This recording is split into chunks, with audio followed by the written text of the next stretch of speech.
هحكي لكم قصه صغيره جدا حصلت معايا مع ابويا، بيني وبين ابويا. اول ما فكرت اعمل ستاند اب كوميدي فكنت قاعد بكتب، فراح جه ابويا يقول لي انت بتكتب ايه؟ قلت له بكتب افكار. قال لي بسم الله ما شاء الله انت بتفكر؟ قلت له اه بفكر. قال لي وبتفكر في ايه بقى يا عبقري؟ قلت له بعمل يعني ستاند اب كوميدي. قال لي مش احنا اتكلمنا في موضوع دراسات العليا دوت واتفقنا ان ما ينفعش.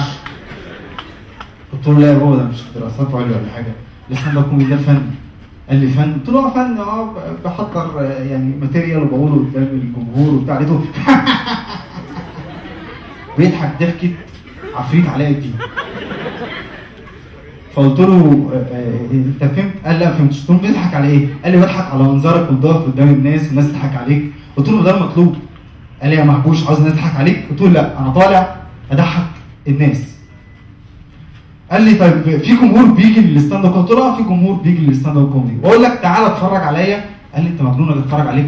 وافرض واحد من اللي قاعدين تحت قال الواد الرخم ابن الرخم اللي فوق ده اعرفه بنفسه واقول له انا الرخم ابو سوسو اللي فوق.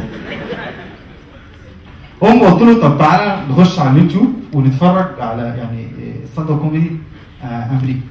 فقلت له تحبه مدبلج ولا مترجم؟ قال لي ماشي مدبلج. فاول واحد شغلت له تقول تبا للاباء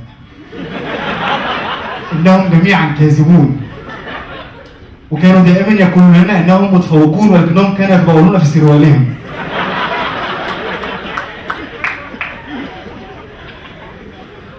لقيت ابويا قال لي، قلت له لا ده في غلط في الترجمه، هجيب لك يعني في الدبلجه فهجيب لك حاجه مترجمه.